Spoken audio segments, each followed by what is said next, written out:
네, 오늘 순서대로 하기에는 어, 주원님이 강남역이시라고 하셨는데 주원님 먼저 가능하세요? 아니면은 선비님이 먼저 하시는 게 좋을까요? 가능할 것 같습니다. 어차피 오늘 메인은 아마 대부분 가두 내용이 메인일 것 같아서. 음, 제가 그러면 화면 공유를 대신해 드릴까요? 네네, 그렇게 부탁드리겠습니다. 네, 제가 하겠습니다.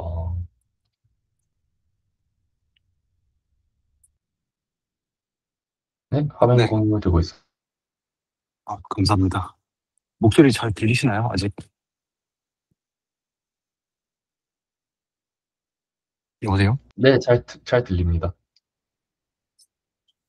네, 알겠습니다. 그 오늘은 오랜만에 발표를 위해 유니트리 저번 주에 아이론스였잖아요. 유니트리 다녀온 탐방기를 좀 해보고자 하겠습니다. 일단 유니트리는 그 회사에서 방문을 하게 되었고요. 뭐 회사 지금 제가 어디 다니는지는 아시는 분들은 알겠지만은 거기로 못하는 곳이기 때문에 이곳에서 이제 한 탐방 겸 뭐 여러 이유로 함께 가게 되었습니다. 원래 저도 굉장히 좋아하는 회사들 중 하나인지라 이제 사진에 보시는 게 첫 번째 사진이 이제 본사 사진이라고 하더라고요. 처음에는 이제 본사가 그 항저우 시내에 있는 굉장히 큰 건물인 줄 알았는데 그게 아니라 이제 구석탱이에 약간 조그마한 공장 같은 회사가 있더라고요. 근데 이제 가서 보니까 이게 약간 이쪽에 구로 디지털 단지 같은 형태로 하나의 조그마한 회사들 모여있는 단지였더라고요. 근데 이제 회사들이 점점 나가고 유니트리가 이 건물 전체를 먹었다고 들었습니다. 겉에 보면 되게 후줄근한데 안에 들어가서 보면 되게 후줄근해요. 여러 기업들이 있던 공간을 유니트리가 다 먹은 거라서. 그래도 유니트리는 이제 이 공간을 아직 대여만 하고 있는 거지 소유를 하고 있지는 않았다고 합니다. 이제 저희가 들어갔을 때 한 두 군데, 세 군데 정도를 안내를 받았었는데 외에 다른 공간들은 다 거의 이제 보안상 출입이 불가능했고 입구에서 입구에서 보니까 공안들이 찍혀 있더라고요. 그래서 이게 제일 신기했는데 여기는 뭔가 약간 국가에서 관리하는 기관인가 하는 생각이 들었어요. 안에도 이제 단지 안에 경찰차 같은 게 있어요. 약간 근무를 서는 장소인 것 같기도 한데 굉장히 보안이 보기보다 좀 삼엄했고 이것저것 쉽게 들어갈 수 없는 공간이었습니다. 이제 두 번째 사진이 실험 공간인데 유니트리 제품들이 이제 저희가 보통 운영하다 보면은 이게 얼마나 외부에서 잘 돌아다니는지 뭐 이런 것들 테스트는 어떻게 하는지 궁금해하시는 분들이 굉장히 많잖아요. 저희는 뭐 그냥 실험실 안에서 발로 차면 다 되는가 하고 생각을 할 수 있는데 이제 유니트리에 가서 보니까 현장에서 단지 아까 단지라고 설명드렸잖아요. 그 옥상에도 실험을 할 수 있는 공간이 있고 그 단지 전체도 계속해가지고 로봇들이 뭐 몇 교대로 여러 명의 연구원들이 하나씩 돌을 짜서 계속 야외 실험을 돌리고 있습니다. 제 사진에서 보이는 거는 일종의 인더스트리얼 컴플렉스를 구현을 해놓은 공간이라고 보시면 될 것 같은데 요거 외에도 뭐 막 베이지가 달려있는 공간들도 있고 소위 말하는 이제 저희가 벽으로 약간 인지하기 힘든 철망 같은 공간들도 있는데 이런 공간들도 있고 모든 이제 위에는 비트들이 다 있었는데 모든 에이전트들이 뭐 본인들 말로는 자율적이라고 하는데 자동으로 배터리가 떨어지면 돌아와서 충전을 하고 아닌 경우에는 계속해가지고 돌고 하는 그런 실험들을 하고 있더라고요. 되게 자랑스럽게 얘기를 하기로는 지금 현장 그 옥상에 있는 모든 파손된 기물들은 본인들 로봇 실험하는 와중에 파손된 거다라고 하는데 실제로도 굉장히 그냥 모든 장소가 다 파손이 되어 있었어요. 다 찍혀 있고 그리고 로봇들도 다 흠이 나 있고 녹이 슬어 있는데도 계속해서 동작을 하더라. 그래서 사실 저는 보면서 아, 진짜 이제 산업 현장이나 아니면 굉장히 위험한 환경에다가 투입을 해도 오래 써먹을 수 있겠구나 라는 생각이 들었어요. 왜냐면은 로봇들이 하나같이 녹이 다스러 있는데 이후에도 저희 외에도 다른 팀들이 계속 왔다 간 걸로 알고 있거든요. 뭐 저희 말고 라이인스트에서도 뭐 다음날 온 걸로 알고 있고 마코 호테 교수님이랑 다른 팀들도 계속해 가지고 왔다 갔다 하고 영상들이 몇 개 올라오기도 했었는데 이렇게 해 가지고 그 영상들에서도 에이전트들이 돌고 있었습니다. 옆에는 이제 일종의 관제 타워 같은 HQ 같은 게 있었고 뭐 이런 식으로 계속해서 실험을 돌고 있습니다. 그래서 후에 뭐 만약에 방문하시는 분들도 가서 보면은 '예? 이쪽 제품들이 믿을 수 있는 제품이겠구나.'라고 솔직히 한번 좀 신뢰를 할 수 있을 것 같아요. 저는 그래서 이제 보고 '아 골치는 아플 수는 있어도 그래도 사는 데 있어서 되게 걱정 안 하고 살 수 있겠구나.'라는 생각이 들었어요. 물론 이건 제 개인적인 견해이긴 합니다. 뭐 아무튼 다음으로는 이제 밑으로 한번 내려갈 수 있을까요? 뭐 현장에서 이제 신제품 A2도 보여주고 A2 말고도 이제 다른 로봇들도 이것저것 예전에 있었던 모델들 다 전시해 놓고 보여주고 하는데 신규 제품들이 아직 현장 안에 꽤 몇 개가 더 있는 것 같더라고요. 제가 공개가 안 되기는 했지만 실험 공간들 중에 일부는 이제 원이 자전거를 타고 다니거나 뭐 바퀴 달린 휴머노이드 프로토타입들도 뭐 있다고 이제 요거는 이제 당일날 보여주진 않고 금요일날 학회장에서 이제 휠렉트 로봇 워크숍에서 발표가 되었었고 이런 프로토타입 겸에 좀 다양한 형태 초기형 모델부터 현재 이제 제품에 출시되어 있거나 혹은 다른 형태의 인더스트리 어플리케이션들을 타깃으로 하고 있는 하드웨어들이 굉장히 지속적으로 테스트되고 있고 실험도 되고 있고 그리고 앞으로도 계속 검증이 되고 있었다고 이제 얘기를 할 수 있을 것 같습니다. 그래서 총평을 남기자면은 뭐 내년에 이제 IPO 상장 때문에 뭔가 좀 바쁘기도 하고 아무래도 이제 굉장히 큰 기업이 된 만큼 이것저것 많이 좀 잡음도 많기는 하지만 그래도 왜 현재 지금 로보틱스 시장에서 잘 나가고 있는지는 너무 잘 알 수 있을 것 같은 회사였다. 그리고 이제 지금 방금 전에 제가 처음 보여드렸었던 사진이 이제 조금 있으면 IPO 상장 준비하면서 회사를 옮긴다고 하더라고요, 유직트리가. 그래서 어느 회사로 옮길지는 모르겠는데 꽤 기대할 만할 것 같다. 그리고 이제 후에 그래가지고 로봇을 또 신장을 하고 나면은 로봇 가격들을 더 내릴 거래요. 지금 있는 가격보다 더 내려서 더 저렴하게 팔 거다. 더 저렴하게 파는 게 이제 본인들의 목표다라고 자신 있게 내세우는 점이 굉장히 멋졌다. 또 부러웠다라고 생각을 했습니다. 그래서 이거 말고도 제일 신기했었던 게 저희가 방문하고 다음날 유니트리 H2가 발표가 됐었거든요. 근데 사실 그 당일날 공장에서 나오는데 이제 회사에서 나오는데 택 배달로 엄청 큰 알루미늄 덩어리 하나를 배달을 하더라고요. 근데 그 알루미늄 덩어리가 뭔가 했는데 다음날 학회장에서 H2 발표를 하면서 이제 H2 옆구리를 보니까 그 허벅지 모터 마운트더라고요. 그러니까 공장들이 굉장히 긴밀하게 붙어서 가공을 하고 현지에서 빠르게 조절을 하면서 다음 프로토타입 준비를 하는 굉장히 미친 사이클이 돌고 있었다. 그래서 엄청 부럽기도 하고 내심 질투도 나고 '한국 밖에서 연구하면 굉장히 재밌을 것 같다.'라는 생각을 한 하루였습니다. 제 대표는 여기까지고요. 누가 질문을 올려주셨는데 액추에이터가 모두 바디에 포테이토 메스 모델 네 지금 근데 사족 로봇들은 네 포테이토 메스 모델인 것 같아요. 사실 그 딥로보틱스나 아니면은 현장에서 봤었던 다른 형태의 그 모델들은 포테이토 메스 말고 그 애니멀처럼 그러니까 그 RSL의 애니멀 타입처럼 모터가 외부에 달려 있는 모터가 조인트에 달려 있는 그런 키네마틱 모델들이 있었는데 유니트리 같은 경우는 다 그 사족 로봇들은 다 포테이토 메스라고 보셔도 될 것 같아요. 다만 요거는 이제 제가 본 모델들만 한해서 그렇고, 아니면 프로토타입 모델들이나 아니면 뭐 테스트 중 모델들이 있을 수도 있는데, 지금 현재 시제품들은 다 포테이토 매스라고 보셔도 될 것 같습니다. 혹시 더 질문이 있을까? A2 사실 건가요? 어, 살 겁니다. 가격 얼마래요?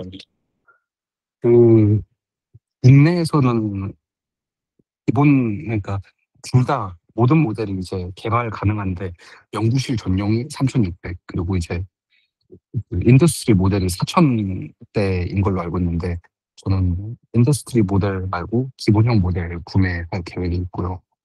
기본 사서 또 그 탈옥하실 건가요?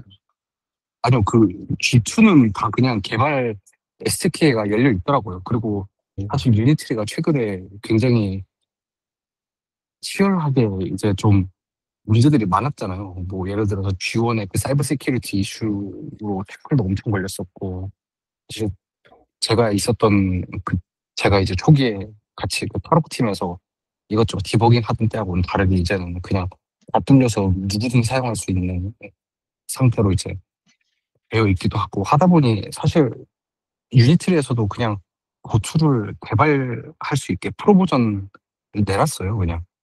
그렇다 보니까 API가 잘 뚫려 있으니 굳이 탈옥을 할 필요도 이제 없는 상태까지 되어 버렸고, A2 같은 경우에는 그냥 기본적으로 이미 개발이 다 될 수 있다. 왜냐면 요건 이제 약간 좀 필드 어플리케이션이고 인더스트리나 아카데미에서 구매한 정도의 가격대이기 때문에.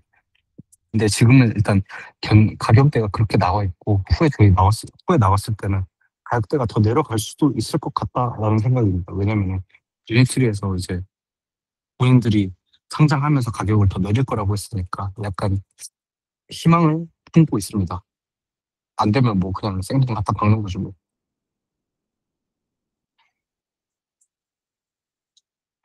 이거 A2는 저도 주원님이 올려주신 거 보고 나서 찾아봤는데 고원이나 고투처럼 입에서 뱅글뱅글 돌아가는 라이다가 없어진 것 같아갖고 새로운 라이다라고 하나요? 아니면은 똑같은 건데 위치만 바뀐 걸까요? 그 땡글땡글 돌아가는 거는 이제 물어봤는데 본인들도 이게 좋은 건 아닌 걸 알고 있어서 음, 그 로보센스 에어리를 달아놨어요. 로고센스 에어리. 네, 이번에 아이로스 가서 보니까 거의 대부분의 이제 이런 렉드 로봇들은 미드 360을 좀 많이 버리고 에어리로 넘어갔더라고요. 왜냐면 에어리가 이제 블라인드 스팟이 없으니까. 아, 미드360 괜히 샀군요. 아직 쓰지도 못했는데. 아니요, 근데 산지 가격, 1년이 넘었지만 에어리가 가격이 두 배예요. 미드 360이. 가격이 두 배야? 네, 150대이고 국내에서 유통가는 200대. 어, 지금 보니까 알리익스프레스에서 16만 원이라 나온 거는 쿨하겠죠? 그거는 제일 기본 액세서리 있어요. 그래서 며칠 전에 제가 채널에서 구했었던 게 이제 미드 360보다 아무래도 이제 블라인드 스팟이 없으니 조금 더 댄스 매핑을 할 수 있을 거라는 기대감에 구해봤던 거였고요. 이거 진짜 괜찮아 보이는데요? 이거 잠깐 화면 씌워서 보면은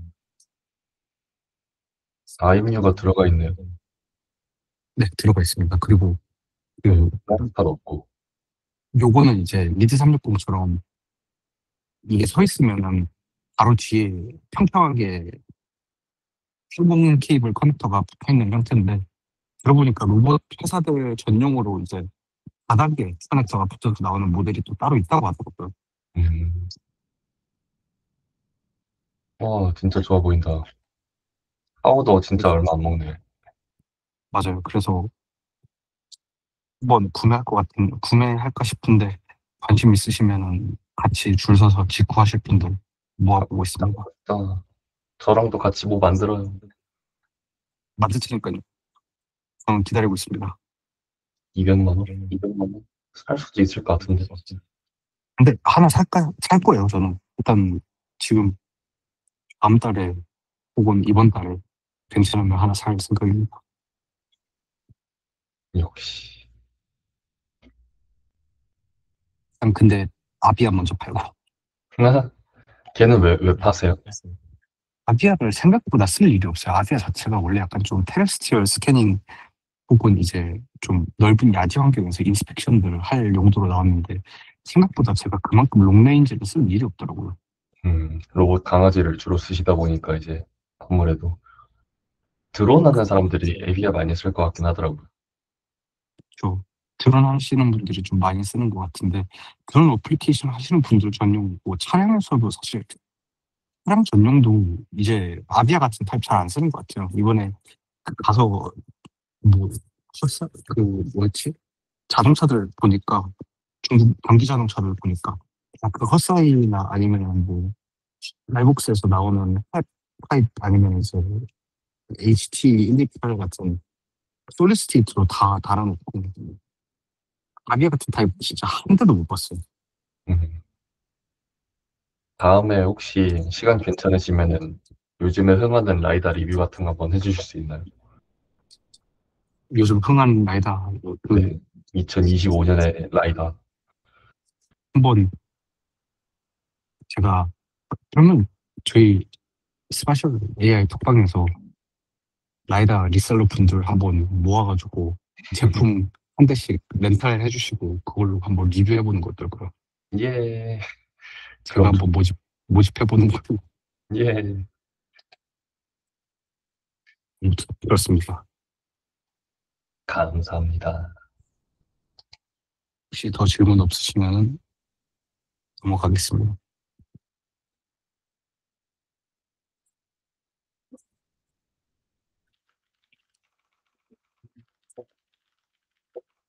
어, 누가 라이다 구매 줄 서신다고? 그 제가 폴 같은 거 아니면 스프레드शी트 그 구글 도큐먼트를 하나 올려야겠네요. 올리면 뭐 구매하는 걸로. 그리고 직구는 연구비로 못 사죠. 안 됩니다. K컬처는 무조건 국내 기업에서 사야 합니다. 저도 연구비로 사고 싶죠. 하지만 연구비로 하면 또 이제 뭔가 약간 좀 뭐가 많죠. 스토리가 많죠. 저 그 뭐 국내에서 연구 쉽지 않습니다. 여러분들 파이팅입니다. 저도 파이팅.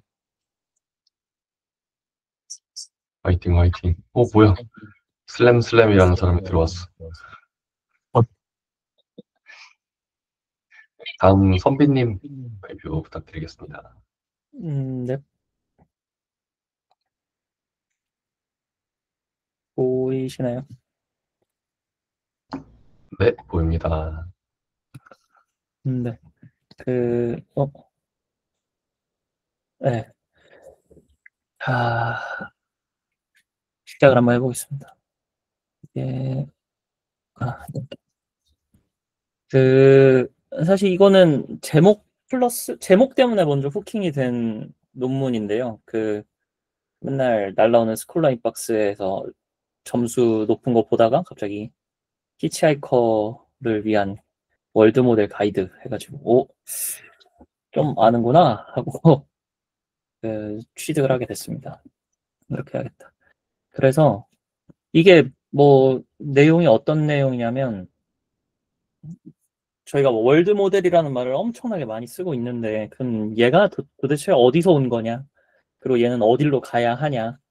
그리고 지금은 어느 정도까지 왔냐? 이런 내용들을 좀 스텝 바이 스텝으로 잘 정리를 해준 논문이더라고요. 그래서 여기에 에볼루션 오브 월드 모델을 보면 처음에는 이 뒤에서도 설명하겠지만 되게 단일 기능을 하는 모델들을 가지고 만들었다가 그거를 하나로 합쳐버린 유니파이드 모델을 사용하고 거기서 컨트롤러블하게 인터랙션 가능하게 만들고 메모리 넣은 다음에 알아서 이제 셀프 이볼루션을 해버리는 모델까지 가는 게 5단계일 거다라고 얘기를 해주고요.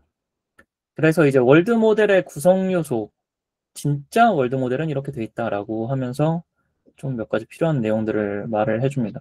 이거를 잠깐만요. 이렇게 하고, 오케이. 네. 그래서 얘기를 해주는데 월드 모델은 크게 이런 식으로 구성이 되어 있고 이 오른쪽으로 가는 대로 타임이 진행이 되고 이게 어떻게 보면 그 해당 시점의 인터랙션을 만들어주는 거라고 보시면 될 것 같아요. 그래서 처음에 저희가 제공해주는 여러 가지 인스트럭션을 가지고 이 월드 모델을 이니셜라이즈를 하겠죠. 보통 월드를 초기에 생성을 해야 되니까. 그 뒤로 이제 매 뭐 타임 프레임마다 어떤 관측값들이 계속 나갈 건데 그때 어떤 것들이 이 관측값에 영향을 줄 수 있냐 하면 우리가 인터랙션을 하는 부분이랑 메모리에 의해서 이 시스템이 업데이트되는 부분 이 두 개가 이 월드 모델의 옵저베이션에 영향을 줄 수 있다. 그래서 인터랙션은 저희가 뭐 지시를 하는 거겠죠. 키보드나 뭐 마우스 이런 걸로 지시를 하면 그게 이제 제너레이티브 시스템에 반영이 되고 그 과정에서 메모리가 그 컨텍스트 와이즈로 이런 이 월드를 업데이트하는 데 있어서 도움을 주고 그게 반영이 돼서 옵저베이션으로 나간다라는 이런 어떻게 보면 진짜 나름 어렵다고 생각을 했던 이 월드 모델을 엄청 간단한 도식으로 풀어버려서 이 그림을 보고 좀 굉장히 놀랐습니다. 그래서 이제 뭐 몇 가지의 수식이 나오는데 사실 엄청 컨셉추얼한 수식이라 어떤 요소들이 들어가는지만 보면 이 월드 모델이라는 친구가 결국 강화학습의 개념이랑도 엮여 있는데요.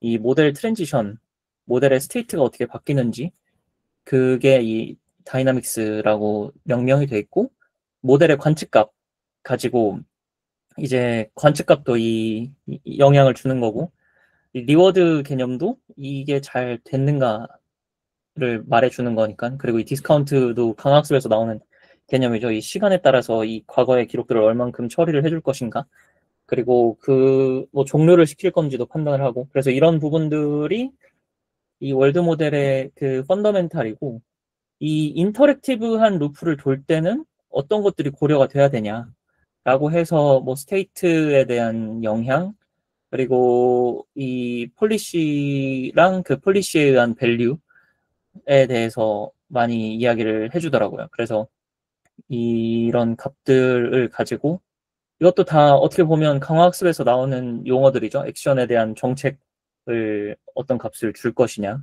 그거에 따른 밸류 어떻게 나올 것이냐, 스테이트에 따른 이 상태의 값 얼마로 나올 것이냐 이런 값들이 이 인터랙티브한 부분에 들어가고 이 메모리에서는 그 리커런트 이 메모리가 결국 과거 기록들을 가지고 오는 거니까 뭐 메모리 관련된 그 모델들의 개념을 보면 뒤에 리커런트한 스테이트들 가지고 오고 현재 추론된 거랑 마지막 액션 가지고 메모리를 계속 쌓아나가는 방식으로 이런 요소들이 월드 모델을 구성하는 데 필요한 큰 개념들이다 라는 거를 알려주면서 이 논문이 시작이 됩니다. 그 다음부터는 이제 각 스텝별로 어떤 식으로 뭐 내용이 진행이 되는가에 대해서 이야기를 해주는데 좀 뭐 적기도 하고 복사도 해봤는데요. 이 마스크드 베이스 모델이라는 게 뭐 사실 저는 막 엄청 직관적으로 와닿진 않았는데 그냥 맨 마지막에 서머리 해준 걸로 바로 이해가 됐던 게 이 월드 모델 하면 저희가 그냥 직관적으로 이해했을 때 그냥 다 합쳐져 있는 모델이잖아요. 그런데 그게 처음부터 다 합쳐져 있던 게 아니라 하나씩 각각의 특수한 기능들을 하는 애들을 잘 컴바인해서 만들어냈던 거지 통짜 모델이 아니었다. 그래서 이 말은 결국 이 세퍼레이트 모델들 이 각각이 특정 기능을 되게 강조하는 모델들을 잘 합쳐서 만들어냈던 게 월드 모델의 시작이구나 라는 걸 알려줬고 그 다음에 나온 스텝이 이제 아까 그 두 번째 단계인 유니파이드 모델이죠. 그 원래는 뭐 다 따로따로 관리를 했다면 제미나이나 그 GPT-4.5처럼 어느 시점부터는 그 옴니로 된 모델이 나오게 됐고 그걸 이제 유니파이드 모델이라고 부르더라고요. 그래서 크로스 모달에 대한 그런 역량을 가진 친구들로 유니파이드 모델을 만들어서 이제 뭐 텍스트 투 뭐 이미지를 만들던 텍스트 투 비디오를 만들던 하게 됐는데 이 유니파이드 모델은 아시다시피 이 싱글샷으로만 지금 한정이 되어 있어가지고 그 뒤에 나오는 걸 더 연속적으로 만들기 어려울 뿐더러 실시간으로 인터랙션까지 되진 않는 단점이 있었던 거죠. 그래서 그 다음으로 넘어간 게 이제 인터랙티브한 제너레이티브 모델로 넘어가서 이전에 유니파이드 모델 가지고는 그게 안 됐었으니까 이거를 실시간 그 되게 저지연 응답이랑 그 이 액션에 대한 반응을 함으로써 인터랙션을 집어넣게 해줘서 크게 세 가지로 분류를 할 수 있었어요. 그래서 랭귀지 기반으로 인터랙티브 모델 만드는 거, 뭐 예를 들면 저희가 뭐 타이핑 친 다음에 이거 가지고 뭐 어떤 월드 만들어줘라고 하는 방식의 그 인터랙티브한 제너레이티브 월드 모델이 있을 거고, 비디오 이용해서 만드는 인터랙티브 제너레이티브 모델이 있을 거죠. 뭐 예를 들면 뭐 3D 그 마인크래프트 같은 거나 3D 가우시안 이런 것들이 될 수도 있고, 이 신베이스도 비슷하게 그런 식으로 모델을 만들어내는 것들에 대해서 이야기를 해주는데, 아시다시피 이렇게 지금 상황에서 인터랙티브한 모델이 그 과거의 기록을 오랫동안 보관을 할 수 없잖아요, 일반적으로. 뭐 예를 들면 3D 가우시안 같은 것만 해도 특정 데이터 프레임 가지고만 일단 만들어내는 거니까. 그리고 랭귀지 베이스도 계속 말을 하다 보면 얘가 과거 기록을 잊어먹고 계속 새로운 것만 만들어낸다거나, 그래서 결국 맥락을 잃어버리는 문제가 이 월드 모델에서 발생을 하고, 그래서 그거를 이제 해결하는 게 스텝 4가 되는 거죠. 그래서 월드 모델이 그 메모리가 없으면 반응은 하는데 잘 잊어먹으니까, 저희가 그 LLM 활용할 때도 보면 레그 시스템 구축해서 익스터널 메모리나 익스터널 논리지를 끌고 와서 그 무언가를 만들잖아요. 그런 것처럼 월드 모델에도 그런 식으로 익스터널한 메모리를 부착을 해서 컨텍스트를 이쪽에 저장을 해가지고 참고할 수 있도록 메모리 시스템을 구성을 해서 월드 모델의 컨텍스트를 유지하는 방법을 하나 제시를 해주기도 하고. 오, 고양이다. 그리고 어쨌든 이 메모리랑 이 메모리에 들어간 컨텍스트가 리미티드된 그 캐퍼시티를 가지고 있으면 안 되니까, 왜냐면 그것도 어떻게 보면 이 메모리의 사이즈를 줄이는 거잖아요. 그래서 이걸 어떻게 캐퍼시티를 늘리고 그 할 수 있을지에 대해서 많은 연구를 뭐 트랜스포머 기반으로 많이 해주더라고요. 그래서 그 히스토리를 보면 뭐 되게 짧은 뭐 밀리언 토큰부터 뭐 몇 빌리언 토큰까지 뭐 트랜스포머 기반으로 어떻게 연장을 해서 사용을 했다라고 이야기를 해주고, 그 다음에 또 중요한 게 이 regulating memory for consistency인데, 어쨌든 이 기억을 특정 영역으로만 좀 잘 사용을 해서 쓸모없는 건 안 남기고 필요한 것만 남기도록 하는 내용들까지 메모리에서 좀 컨시더를 해야 된다라고 이야기를 하더라고요. 그런데 이제는 어쨌든 이 부분도 얘가 뭐라고 해야 되죠?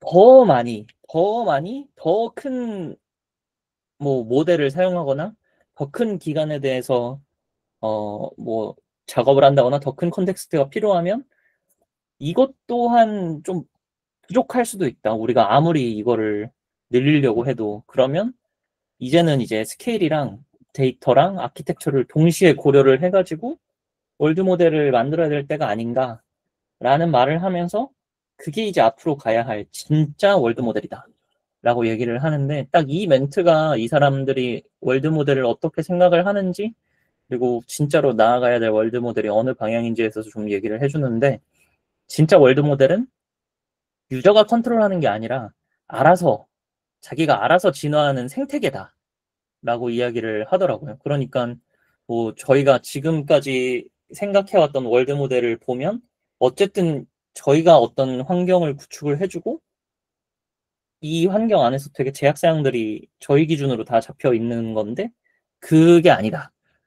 그래서 그 프로그램 된 것뿐만이 아니라 알아서 무언가가 계속 특성들이 생겨나야 된다라는 게 월드 모델이라고 하면서 뭐 몇 가지의 이런 조건들을 좀 줍니다. 그래서 첫 번째가 이제 퍼시스턴트인데, 이 어떤 세션이 들어와도 그 과거의 스테이트랑 히스토리가 잘 존재를 해야 된다라는 거죠. 이 유저의 디펜던시가 있는 게 아니라 이 생태계 자체가 알아서 굴러가야 된다라는 거고, 그 다음에 이 에이전시는 어쨌든 이 월드가 독립적으로 행동을 하니까 그 각각의 에이전트들도 이 월드의 컨텍스트랑 자기의 컨텍스트에 맞게 알아서 자기의 목적에 맞게 움직여야 된다. 라는 이야기를 같이 해주고 있고, 그리고 이 이멀전스도 이 월드가 이 어쨌든 스케일로 보면 매크로 스케일이 있고, 매크로 스케일의 인터랙션이 있고, 뭐 에이전트 레벨이나 더 작은 인바이러먼트 투 에이전트 레벨의 인터랙션이 있을 텐데, 그런 부분들이 그런 마이크로스코프한 인터랙션들의 이펙트가 매크로 인터랙션까지 전파가 잘 돼서 무언가가 계속 생성이 돼야 된다라는 얘기를 해주고 있었습니다. 그리고 나서 이제 3 챌린지라고 하는데, 뭐 어쨌든 이게 계속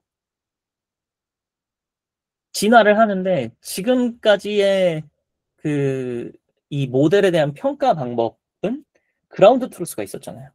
근데 이런 식으로 자기가 알아서 진화를 하면 뭐가 그라운드 트루스일 것인가에 대해서 이야기를 해주기도 했고, 그 다음에 스케일링이 마찬가지죠. 이게 컴퓨테이셔널한 리소스를 무한히 잡아먹을 텐데, 왜냐면 자기가 계속 알아서 성장을 할 테니까.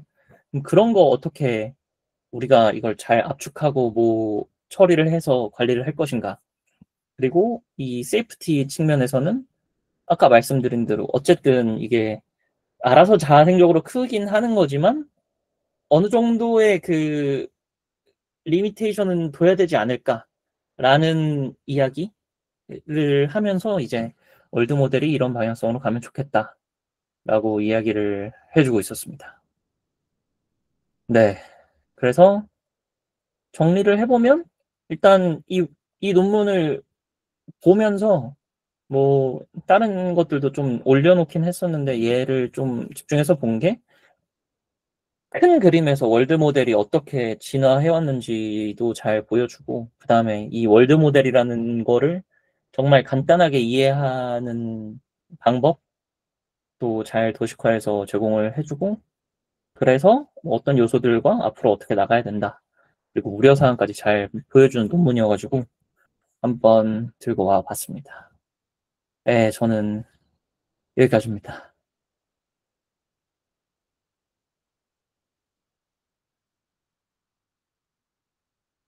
혹시 질문이 없으시겠죠? 월드 모델. 질문은 아니고 코멘트인데 그 레벨 5가 굉장하네요. 네. 네. 그 갭이 엄청 큰 것 같아요. 레벨 4랑 5가. 뭐 중간에 뭐가 더 많이 들어가면 좋겠지만 지수함수꼴로 난이도가 급상승하는 느낌이랄까? 뭔가 자율주행에서 레벨 4, 5 넘어가기 어렵듯이 딱 거기도 3 이상으로 넘어가기 힘듦 이런 느낌이지 않을까. 맞아요. 딱 그 뭔가 통곡의 벽 하나 엄청 크게 세워놓은 느낌이랄까? 근데 그쪽 관련 연구도 조금 봤던 것 같기도 해요. 옛날에 스탠포드였나? 그쪽에서 이제 RL 사용해가지고 멀티 에이전트 연구했던 것 같은데, 네. 딱 이제 게임 안에다가 캐릭터 한 50개 두고 나서 얘네끼리 대화하면서 그 살아가면서 서로 소셜 행동을 할 수 있을까 했는데 그거를 하더라 막 이런 거를 봤던 것 같은데, 네. 근데 이제 LLM이 제너레이션 하면서 그거를 이제 마치 막 심즈 게임처럼 막 자기들끼리 파티하고 자기들끼리 연애했다 깨지고 막 이런 거 있고 그렇다는 거 보니까 그거를 이제 살짝 이제 그게 월드 모델의 개념하고 좀 섞일 수가 있구나. 그냥 우리가 생각했던 비디오 제너레이션이나 그냥 가우시안 스플래팅 잘 하기랑은 좀 더 달라 보이는 연구 결인 줄 알았는데 알고 보니까 하나였음이라는 게 좀 신기한 것 같아요. 네. 살짝 저거 보면서 그냥 마인크래프트의 지금 생태계가 그런 거 아닌가라는 생각도 좀 들었어요. 음, 어쨌든 각자 서버 만들어 놓고 걔네도 인피니트 호라이즌 가지고 있잖아요. 그리고 그 인피니트 호라이즌에서 자기가 원하는 만큼 하고, 뭐 최근에 본 건데 뭐 모드마다 다르지만 뭐 야생 모드 가면 알아서 계속 몬스터 스폰되고 NPC들도 계속 스폰되고, 뭐 마을 만들어서 거기다가 NPC 갖다 놓으면 알아서 막 부락 이루고 이러는데, 그거에 조금 더 고차원의 이야기가 이 사람들이 원하는 월드 모델이 아닌가? 라는 생각이 좀 더 들더라고요. 아까 말씀하신 그런 저도 그런 논문들 좀 봤는데 게임 안에 게임이나 뭐 가상 환경에다가 사람들 다 집어넣고 NPC들 다 집어넣고 그 뿌려놓으면 알아서 부락 이루고 막 정치 세력 만들어주고 종교 만들어주고 막 이렇게 된다고 하더라고요. 게임이다, 게임. 네. 근데 그게 이 인간의 진화상과도 맞닿아 있는 그 방향이니까 그런 그 어찌 보면 진정한 메타버스를 구현하려는 게 월드 모델인가라는 생각이 좀 많이 들었습니다.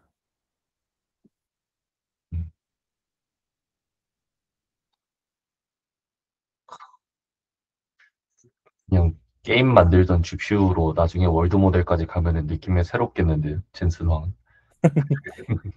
이미 얘기하고 있잖아요. 피지컬 AI. 음. 오, 피지컬 AI는 좀 더 이제 로봇 쪽에 가까운 느낌이었는데 그게 월드 모델로 해서 이런 디지털 새로운 메타버스 만들기라고 생각하면은 그것도 대단한 것 같고. 뭐 얘기할지. 아, 괜히 그 비디오 제너레이션 만드는 그 연구팀들이 괜히 마인크래프트를 하는 게 아니었네요. 네, 그런 것 같아요. 그냥 마인크래프트가 따라하기 쉬우니까 이래서 한 줄 알았는데 그게 아니라 이제 다음 스텝에서는 크리퍼도 만들고 다음 스텝에서는 주민도 만들고 그러려고 한 거였나라는 생각이 좀 들어요. 네. 그 피지컬 AI를 잠깐 얘기를 한 것도 이 피지컬 AI를 개발하기 위한 환경을 구성할 때 제일 중요한 게 리얼 월드랑 얼만큼 비슷한 피델리티를 가지느냐랑 이 얼만큼 인터랙션이 잘 이루어지고 그 인터랙션이 잘 모델에 반영이 되는가잖아요. 근데 이 피지컬 모델에 뭐 여러 가지 시츄에이션을 다 만들어 내려면 어쨌든 이것도 무수히 많은 시나리오가 생겨야 되고 그 시나리오를 생성하기 위한 컨텍스트가 엄청나게 많이 필요한데 그런 것도 보면 어쨌든 이런 이 피지컬 AI를 위한 가상 환경이라는 게 이런 어쨌든 이코시스템이랑도 맞닿아 있는 거 아닌가라는 생각도 좀 해볼 수 있었습니다. 질문이 들어왔네요. 오, RL 환경으로 만들긴 어렵다고 하는군요. 하지만 누군간 모드를 만들어 놨지 않을까요? RL 모드 해가지고. LLM 모드, RLM. 네. 그 마인크래프트에서도 로스 래퍼 있어요. 하셨잖아요. 네. 네. 소개해 그거 주셨잖아요. 그 다이아몬드 칼이랑 곡괭이 드는 거 대신 벨로다인 라이더 들면 맵핑 가능해요. 진짜 사람들 진짜 어휴.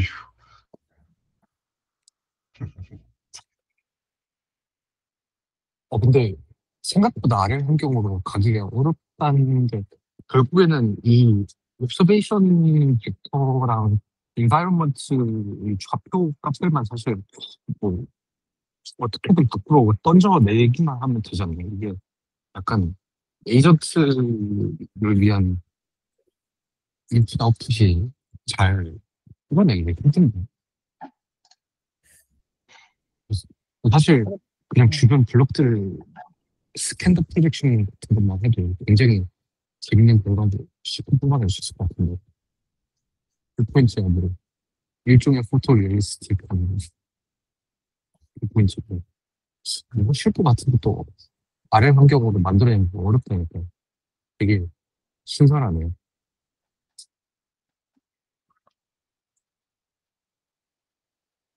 근데 뭐 사실 어떤 RL 환경을 만드느냐에 따라 달라질 것 같긴 하네요. 그 최근에 마인크래프트 유튜브를 좀 어쩌다가 알고리즘에 떠서 계속 봤는데 거기서 아까 지금 방금 말씀해 주신 것처럼 좌표 값이랑 이런 거는 다 잘 나오더라고요. 근데 그거를 가지고 오기 어려우려나. 아, 초창기 때 아, 지금은 많이 괜찮지 않을까요? 연구자들도 엄청나게 사용을 하고 있으니까. 그거 연구하는 사람들은 좋겠네요. 교수님이 연구 잘하고 있니? 하면 네 하면서 이제 뒤에서 다이아몬드 캐고 있고 재밌다 하면서.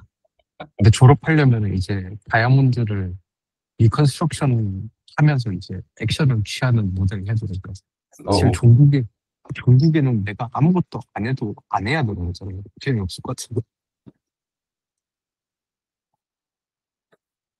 리워드 짠다고 맨날 어, 다이아몬드 블럭은 리워드 이만큼 줘야 되고 액션은 이만큼 더 해야 되고 플래시 그라디언트는 또 이렇게 해야 되고 생각하니까 갑자기 우울해졌어. 그러다가 교수님이 그래 나를 위한 동상을 하나 만들고 졸업을 해라.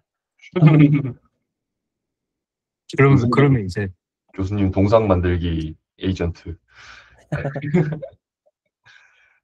어, 뭐, 드리머 4 어후. 이거 나올 지 얼마 안 됐잖아. 드림. 오, 진짜 마인크래프트 안에서 진짜 이거 진짜 그거잖아요. 마인크래프트 본 만드는 거잖아요. 이 정도면은 진짜 웃긴다. 아렐로 마인크래프트 본 만들기. LLM을 인풋으로 삼아. 마치 다이아 캐는 못이네요. 심지어 다이아 캐는 못. 나무를 모아주는 봇. 다이아 캐는 봇. 이거 논문 읽어야 되는데. 아니 근데 실제로도 드리머 계열이 되게 재밌는 여러 내기가 좋은 것 같아요. 올해 아이크라 애틀랜타에서 열렸었던 거에서 이제 드리머 3로 사족보에는 로코모션을 했더니 하나의 플라이시로 모든 여러 개의 환경들을 다 논문이 있었거든요. 되게 재밌었어.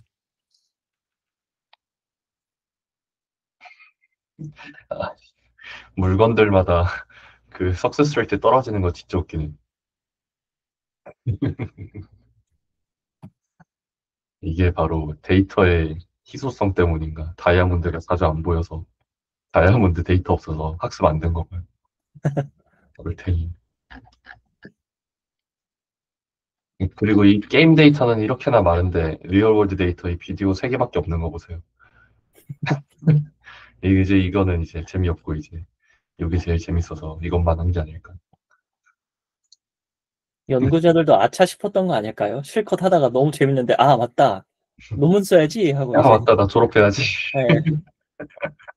맞다 하고 이제 큰일 날 뻔했네 바로. 먹으려던 삶은 계란 좀 써야겠네 이러고 이제. 너무 웃긴다.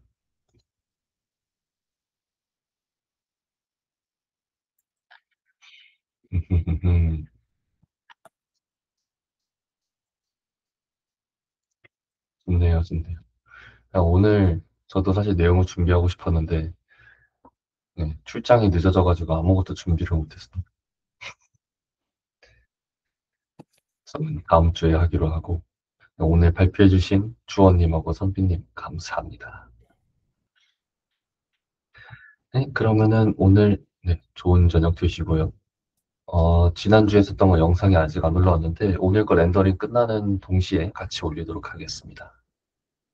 네, 감사합니다. 좋은 저녁 되세요. 감사합니다.